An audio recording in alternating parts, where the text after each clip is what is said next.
दोस्तों आज हम आपको दुनिया की सबसे खतरनाक जेल में से एक के बारे में बताएंगे, जिसके बारे में आपने सुना तो होगा, पर इसके बारे में कई सारे फैक्ट्स आज आपको हम बताने जा रहे हैं। दोस्तों दुनिया में ऐसी बहुत सारी जेल हैं जो अपराध करने वाले कैदियों को सजा देने के लिए बनाई गई हैं, पर कुछ जेल ऐसी भी हैं जिनके नाम से कैदियों के पसीने छूट जाते हैं।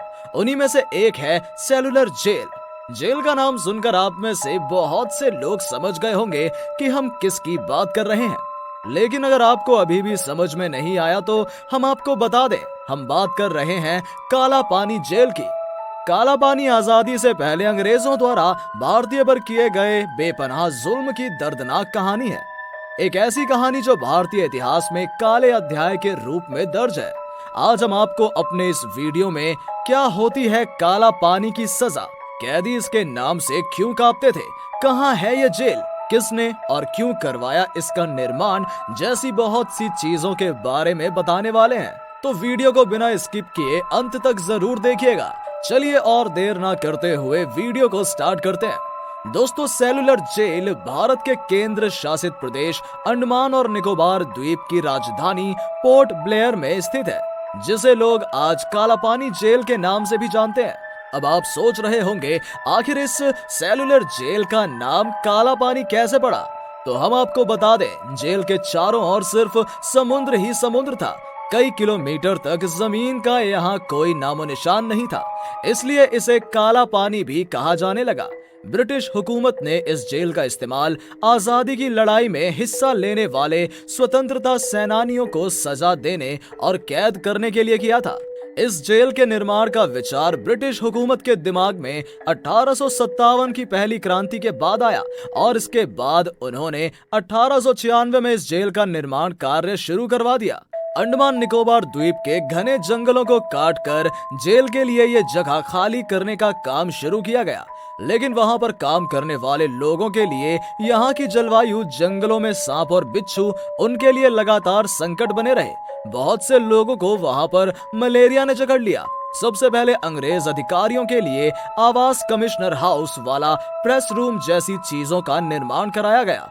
उसके बाद पूरी जेल पर निगरानी के लिए जेल के बीचों बीच में टावर बनाया गया। इस टावर से ही सभी कैदियों पर नजर रखी जाती थी और साथ ही साथ इस टावर के ऊपर एक बहुत बड़ा घंटा लगा था, जो किसी भी तरह के संभावित खतरा होने पर बजाया जाता था। इसकी शुरुआत वृक्ष की तरह 7 शाखाओं में फैले विशाल जेल का निर्माण और एक जेल 3 मंजिल की बनाई गई और इस विशाल जेल में 696 सेल बनाए गए, ताकि यहाँ पर लाए जाने वाले सभी कैदियों को अलग अलग रखा जा सके। यहाँ पर कैदियों को एक दूसरे से अलग रखने का एक ही मकसद था कि कैदी आपस में स्वतंत्रता आंदोलन से जुड़ी कोई योजना न बना पाए और अकेलेपन में जीवन जीते जी अंदर से ही टूट जाए, ताकि वो लोग सरकार के प्रति किसी भी तरह की बगावत करने की हालत में ही न रहे। हर सेल का साइज 4.5 बाय 2.7 मीटर था। 3 मीटर की ऊंचाई पर खिड़कियां भी लगी हुई थी। अब आप सोच रहे होंगे, इतनी सी ऊंचाई से तो कोई भी कैदी जेल से निकलकर आसानी से भाग सकता है, लेकिन ये तो हमने आपको पहले ही बता दिया था कि जेल के चारों तरफ पानी ही पानी है, जिसके कारण कोई कैदी भाग नहीं पाता था। लेकिन इसके बावजूद कुछ कैदियों ने यहाँ से भागने की कोशिश की, पर वो अपनी मंशा में कामयाब न हो सके। इसके साथ ऐसा भी कहा जाता है कि यहाँ एक बार 200 से ज्यादा कैदियों ने भागने की कोशिश की, लेकिन उन्हें पकड़ लिया गया। कुछ ने वहाँ की खौफनाक यातनाओं को देखते हुए आत्महत्या कर ली थी, तो वहीं जेलर अधीक्षक वाकर ने जेल से भागने के जुर्म में 87 लोगों को फांसी पर लटकाने का आदेश दे दिया था। सेलुलर जेल के निर्माण में करीब 5 लाख की लागत आई थी। इसका मुख्य भवन लाल ईंटों से बना है, जो बर्मा से यहाँ मंगवाई गई थी। बर्मा अभी म्यांमार के नाम से जाना जाता है और आखिर कुछ सालों बाद 10 मार्च 1906 को इस जेल का काम पूरा हुआ। इस जेल में बंद क्रांतिकारियों या यूं कहे कैदियों पर बहुत जुल्म ढाया जाता था और एक कैदी को रोजाना कोल्हू के बैल की तरह 30 पाउंड नारियल और सरसों का तेल कोल्हू खींचकर निकालना होता था। अगर वो ऐसा नहीं कर पाते थे तो उन्हें बुरी तरह कोड़ों से पीटा जाता था और कई सालों तक उन्हें बेड़ियों में जकड़ दिया जाता था। यहाँ रहने वाले कैदियों को पिसाई करने वाले मिल पर कई घंटों तक काम करवाना, कई कई सप्ताह तक गाड़ी के साथ खड़े रहकर बागवानी करवाना, रस्सी बनाना, नारियल की जटा तैयार करना, कालीन बनाना, तौलिए बुनने का काम एकांत काल कोठरी में कैद करना, साथ ही हफ्तों तक भूखा रखने और सलाखों के पीछे कैद करना। ये यातनाएं इतनी भयानक थी कि जिसमें कैदी को मानसिक और शारीरिक तौर पर अपाहिज बना दिया जाता था। वो समय तो बहुत ही मामूली सजा होती थी, लेकिन अब जो हम आपको बताने वाले हैं उसे सुनकर हो सकता है आपकी रूह कांप जाए। सोचिए, अगर आपको घास से बनी सब्जी खिलाए तो आप क्या करेंगे? हो सकता है कि आप गुस्से में थाली फेंक दें या कुछ और, लेकिन काला पानी में रहने वाले कैदियों के पास ऑप्शन भी नहीं था, क्योंकि भूखे रहने की वजह से उन्हें ये खाना पड़ता था और घास की सब्जियों में पानी ही होता था। नमक के नाम पर बस एक चुटकी दिया जाता था। इस खाने की वजह से कई कैदियों की मौत भी हुई। इसके साथ ही उन्हें पीने के लिए जो पानी दिया जाता था उसमें कीड़े पड़े रहते थे, जिसे अगर कोई आम इंसान देख ले तो गिना जाए। काला पानी की जेल में कोई शौचालय नहीं बना हुआ था, इसलिए जब भी उन्हें शौच जाना होता था तो वो अपनी सेल का ही इस्तेमाल करते थे। तो वहां कैदियों को 2 बर्तन दिए जाते थे, जिसमें से एक का इस्तेमाल खाना खाने और दूसरे में इस्तेमाल शौच के लिए करते थे।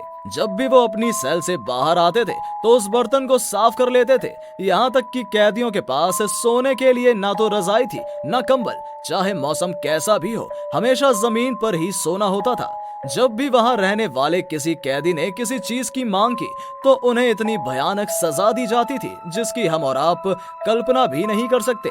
लेकिन ब्रिटिश सरकार को इससे कोई फर्क नहीं पड़ता था, तथा एक जानकारी के अनुसार काला पानी की इस जेल का प्रयोग अंग्रेज सिर्फ भारतीय कैदियों के लिए नहीं करते थे। यहाँ दूसरी जगहों के भी सैनानियों को कैद करके लाया जाता था। ब्रिटिश अधिकारियों के लिए ये जगह पसंदीदा थी क्योंकि ये काफी दूर था, इस कारण आसानी से कोई ना आ सकता था और ना ही जा सकता था।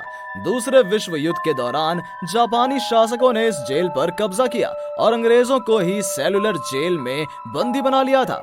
7 में से 2 शाखाओं को जापानियों ने उसी समय नष्ट कर दिया था। द्वितीय विश्व युद्ध खत्म होने के साथ ही 1945 में अंग्रेजों ने इस पर फिर से कब्जा कर लिया। काला पानी की सजा काटने वाले स्वतंत्रता सेनानियों में बुटकेश्वर दत्त, विनायक दामोदर सावरकर, बाबूराव सावरकर, सोहन सिंह, मौलाना अहमदुल्ला मौलवी, अब्दुल रहीम, सादिक कोरी, मौलाना फजले हक खैराबादी, चंद्र चटर्जी, डॉक्टर दीवान सिंह, योगेंद्र शुक्ला, वामन राव जोशी और गोपाल भाई परमानंद जैसे कई नाम शामिल थे। सेलुलर जेल की दीवारों पर वीर शहीदों के नाम आज भी लिखे हैं।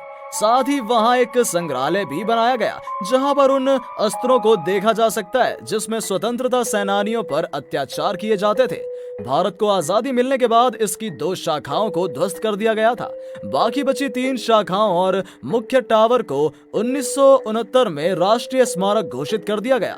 1963 में यहाँ गोविंद वल्लभ पंत अस्पताल खोला गया था और यहाँ पर 500 बिस्तरों वाला अस्पताल है और 40 डॉक्टर यहाँ के लोगों की सेवा कर रहे हैं। अगर आपको भी कभी मौका मिले तो एक बार सेलुलर जेल जरूर जाएं। यहाँ आपको अपने वीर क्रांतिकारियों की हिम्मत और जज्बे को देखकर गर्व की अनुभूति होगी।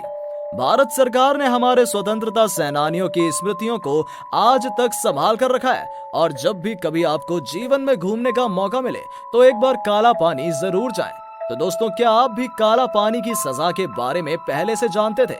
हमें कमेंट में जरूर बताइएगा। अगर आपको हमारा आज का वीडियो पसंद आया हो तो लोगों को ज्यादा से ज्यादा शेयर करें, साथ ही अपने दोस्तों और रिश्तेदारों के साथ शेयर करना ना भूलें। साथ ही आप हमारे फैक्ट बाबा हिंदी यूट्यूब चैनल पर नए आए हैं तो सब्सक्राइब जरूर करें। आज के लिए बस इतना ही, अब दीजिए इजाजत, मिलते हैं ऐसी ही रोचक जानकारियों के साथ।